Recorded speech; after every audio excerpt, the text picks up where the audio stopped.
Recording. Hey everyone, welcome in. Catching up with Mark Jones ahead of Cup Day tomorrow at Addington. Big team in for the stable 7 runners to go around, and we'll also talk a little bit later on about 2 runners going to Riccarton on Wednesday for Copeland's Bakery's Mile Day. But Mark, before we hook into the team, how's things been around over Port Lodge? I know you've got a few visitors there, a couple of the Cup contenders in Kango and Majestic Cruiser, so it would have been a busy time over the last few days getting everyone ready. Yeah, it's always a busy time this time of year. You know, we cut our team back a bit.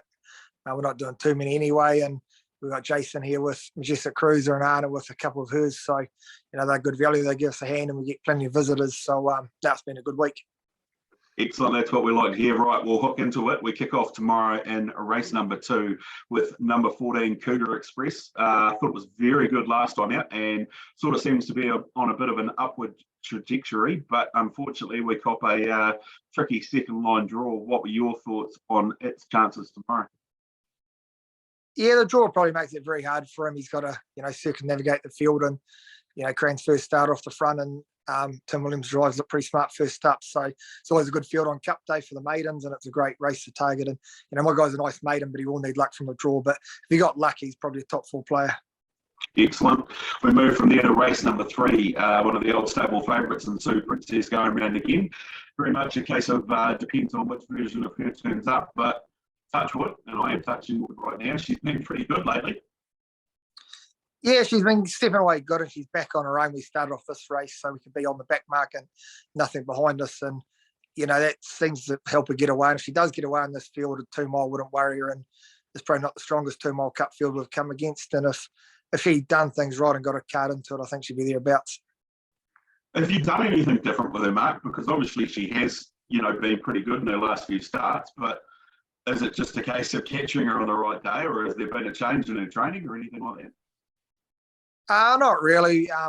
We've kept her to the mobiles a lot to get her confidence up, and she trots away from them pretty good. And just the stand, she's been off the back mark, nothing behind her, and just on the standing start, she'll see she wins an undercheck to help her get away. But at the end of the day, it's just in her head, and she's in a good mood at the moment, seems happy. So hopefully she carries that on to tomorrow. Excellent. We move from there on to race 4 to a very impressive Kaikoura winner in the Coleman, who I thought was absolutely fantastic, given that we were held up on the last bend and had to sort of wait for a bit of a chance. I know there was a little bit of confidence there from you leading into that race. How's things gone since then for him, and how do you rate his chances drawn out wide tomorrow? Yeah, he seems good. He's just a neat wee racehorse. He shows nothing at home, and his first start run was outstanding. And if anyone's seen that, probably should have been on him at Kaikoura, and it was a good effort. And he's done pretty little in between. He doesn't do much, and drawn wide's always hard on Cup Day, but he hasn't got blazing gate speed anyway. So if they go very hard up front, which they look like they will, and he's handy enough, he is pretty quick the last bit, and if he runs up to his last 2 runs, he should be pretty competitive, I'd say. Excellent. So we take from the Coleman on to race number 5, the first of the features for the day, the junior free-for-all. We've got the good mare in there, Stylish Memphis, drawn out wide at 9.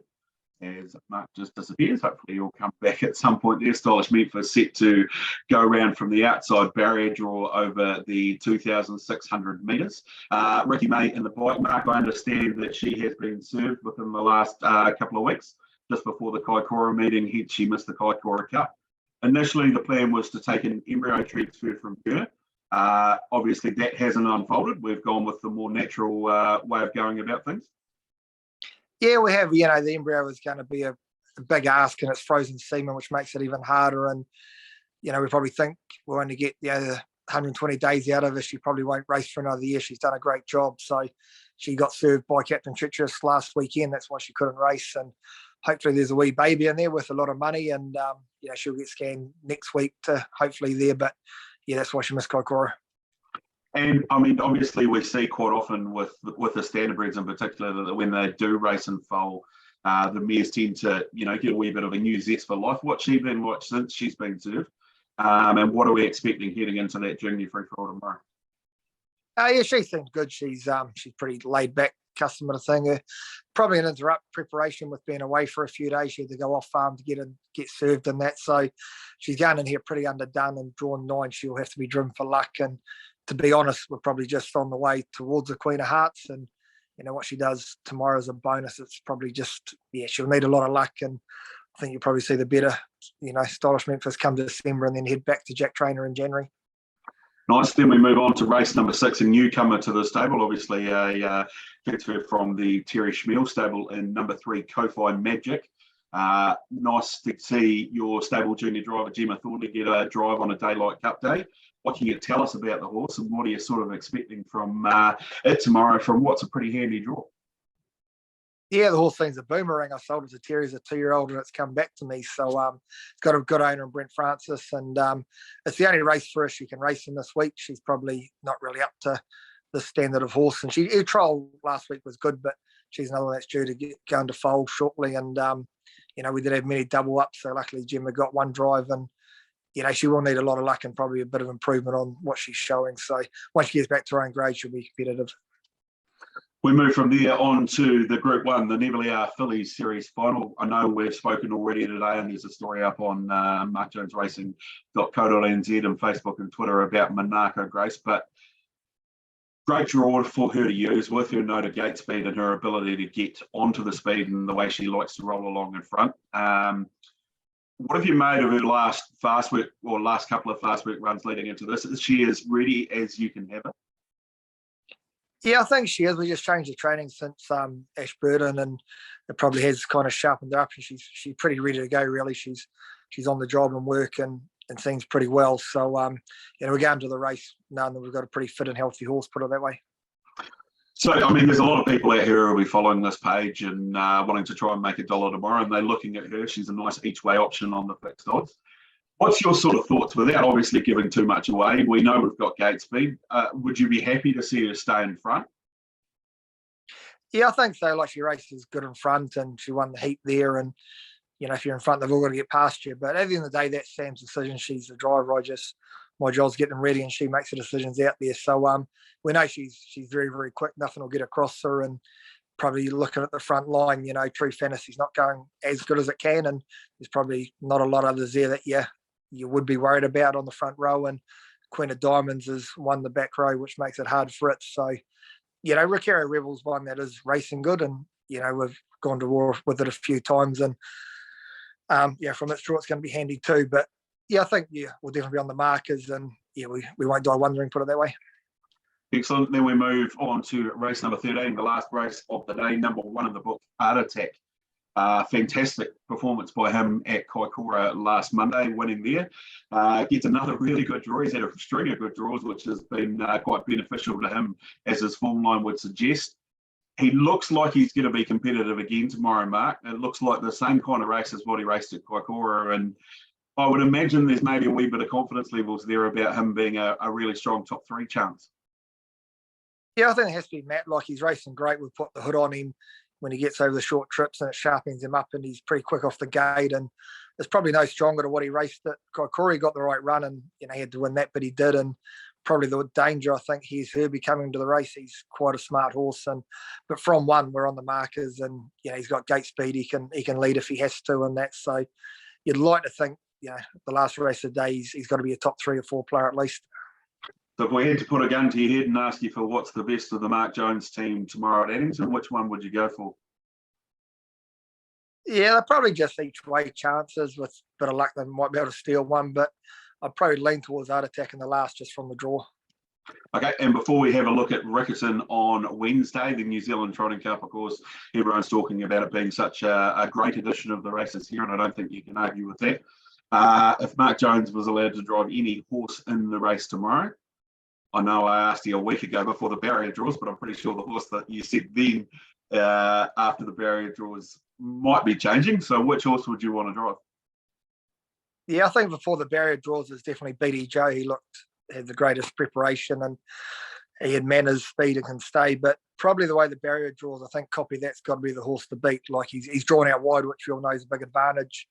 There's probably nothing that's really going to park him on the front row with the rock and roll dude drawn the back row. And if Blair gets to the front, he's extremely hard to get past. And once he gets there, it probably doesn't seem to be a lot of pressure. Probably the Aussie, rock and roll dude's the only one that can do some work, and to sit outside you over 2 miles, a big ass. So I think on his form leading up, and the draw just really, and Blair driving him probably just leans definitely towards copy that. Excellent. So copy that for Mark. Get through Tuesday, massive day, 13 races. We go from race 2 to race 13 throughout the day, so a busy day. Then we're off to Riccarton on Wednesday for Copeland's Bakery's Miles Day. We kick off in race number 3 with number 11, Amatera Sue. Taylor Mitchell to do the riding. I thought was a lot better at Wingatui last week on Melbourne Cup Day. Are we heading on an upward trajectory with this one? Yeah, she seems to get better. The track was probably a bit heavy for it at Wingatui, but we finally got a race after having 2 called off, and back to 1400, probably drawn wide, but we've gone the claim, which probably should help, and we might just ride her for a bit of luck this week. And she's definitely on the track, on the way upwards, and probably heading towards Cromwell in a couple of weeks. So in the strong maiden field, she's probably just an outside chance in that race. Then we move on to the feature of the day, race number 9, and you've got Feeling the Power going round. Gee, what a horse he's been, Mark, 12 months ago. Or we go back even further than that, than the chance conversation with Scotty Phelan in the stables at Addington about taking on a galloper. He arrives not that long after, and here we are. He's going around in the Copeland's Bakery's Mile, and his form, it's as good as anything that's been going around in the South Island, I think, in the lead-ups. How's he been, and how do you assess his chances come Wednesday? Yeah, it's funny how we get here, and I thought the Scotty was taking the piss about me taking the horse, and next thing it turned up here. So, yeah, he's been great to the stable, and he's had a pretty good couple of weeks. Actually, he's kind of trimmed up, and he's pretty race hard fit, and went to the beach today, and he's pretty ready to go. So he's got a good draw, and one thing you know with him, he gives 110%. Like he hasn't got a bad race this time in. Last start he got trapped 3 wide and fought to the line. So from handy draw, if you could probably find the front or stay handy, he's going to be there at the finish. Whether he's up with the top gallopers in the race from the North Islands, yet to be asked, to be known, but he definitely can't read a race book, and he gives his best. So it's probably the highlight of the week for us. A good day out at the gallops and have one in that race is a pretty good achievement. So in saying that, he's probably an upset top 4 chance, just knowing that he can jump on pace and be there. Is it feeling different? I mean, you've driven in New Zealand Cups, you've won Dominion handicaps, you've won Group 1s all over the country. And here you are with a runner in one of the biggest races of Cup Week in the galloping coat.